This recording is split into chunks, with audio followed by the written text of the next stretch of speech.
डेरा शेरां वाला सियालकोट। पिछले काफ़ी दिनों तो मैं तुहानू दिखा रहा कि किस तरह डेरे शेरां वाले ते अपनियां भैंसां नू असीं पालने आ, अपनियां बकरियां नू, मुर्गियां असां तुहानू मुख्तलिफ आला नस्ल दियां वहाइयां, मोर, तितर, डक्स, और रह गया सी हुण शेर वहाण वाले रह गए हैं जिहदे नां तुवें डेरा शेरां वाला।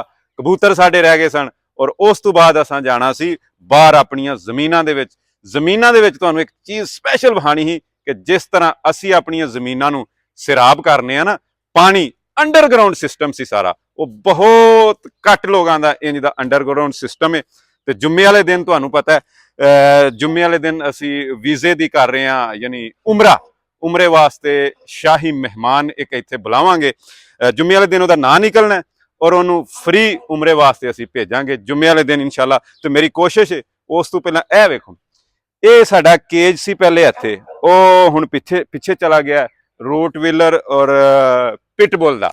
उन्होंने वहाने तुहानू कि नवी जगह ते खड़ के ना, क्योंकि डेरे नू एक्सटेंड किया है, अगे इत्थे दीवार सी ते दीवार तक सी, हुण इत्थे तकरीबन सारी जगह हुण नवीं इहदे विच पाई है घोड़े वास्ते, क्योंकि घोड़े और नील गाय यानी नील गाय और हिरन वगैरह वो भी आ रही ने बहुत जल्दी, यह उन्होंने वास्ते जगह बनानी है।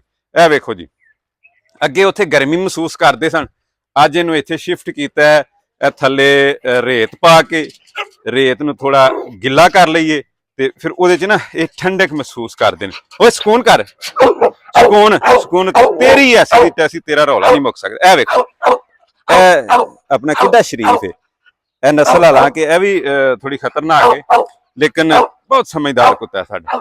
आओ जी, यह केज तो शिफ्ट हो गया, हुण असां केज शिफ्ट करना है शेरां दा, क्योंकि अगे तो वो एक सैड ते ही सी ना, हुण वो बन गया डेरे दे सेंटर च। असीं चाह रहे हैं कि यह जिहड़ा साडा शेरां दा केज है ना, इनू किसी तरीके कोई ऐसा साडे कोल आइडिया आ जाए, इनू चुक के ना असी उत्थे लै जाइए ताकि एक सैड ते हो जाए, इत्थे कोई होर चीज़ बना लीए, यानी क्योंकि डेरे दे सेंटर च खूबसूरती, यह वेखो खूबसूरती च मजीद अजाफा हो जाएगा।